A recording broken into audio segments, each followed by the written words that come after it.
کہ آج Pakistan economic challenges کو فیس کر رہا ہے.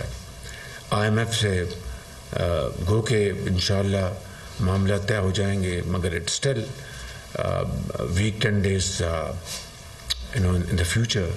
اور اس کے لیے جو ایک بہت ایک کڑی شرائط کو ہم مجبور ہو گئے ہیں ان کو منظور کرنے کے لیے، ان کو ماننے کے لیے، کیونکہ اسٹیٹ آف پاکستان پہلے ہے اور باقی چیز اس کے ماتحت ہے.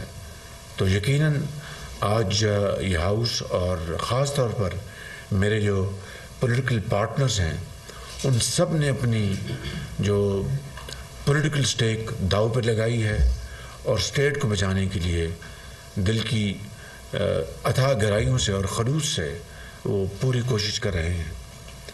میں یہاں پر نام لیے بغیر یہ کہنا چاہتا ہوں کہ ایک پاکستان کا انتہائی دوست ملک ہے. ہمارا یہ سب کا خیال تھا کہ وہ انتظار کر رہے ہیں کہ IMF کا معاہدہ ہو جائے، پھر وہ اپنا حصہ وہ ڈالیں گے. لیکن اس دوست ملک نے چند دن پہلے فارن منسٹر اس سے آگاہ ہیں کہ انہوں نے ہمیں کنوے کیا جی ہم آپ کو یہ بالکل اسٹریٹ اوے کر رہے ہیں. اور یہ چیزیں بھلائی نہیں جا سکتی.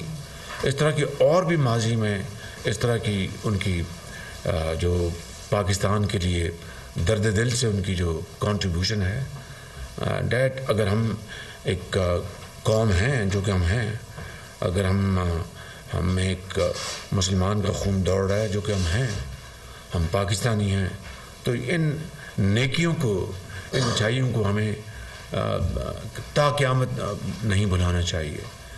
اسی طریقے سے میں بھی ان ممالک میں گیا، فارن منسٹر بھی تشریف لے گئے، تو بہت پازیٹیو وہاں سے سینٹیمنٹس ہیں اور بڑی ان کی پاکستان کے لیے بڑی نیک خواہشات ہیں. تو یہ چیزیں جو ہیں یہ ایک تو اللہ تعالیٰ کی عنایت ہے، یہ کوئی انسان کی بس کی بات نہیں. انسان تو کوشش کر سکتا ہے اخلاص کے ساتھ، تو وہ کوششیں اللہ تعالیٰ اس میں برکت ڈال رہا ہے. لیکن اگر ہم اپنے گھر کے حالات خود درست نہیں کریں گے تو پھر کوئی ہماری مدد کو نہیں آئے گا. تو اس لیے میں سمجھتا ہوں کہ جو پولیٹیکل اسٹیبلٹی وہ ہر لحاظ سے مقدم ہے.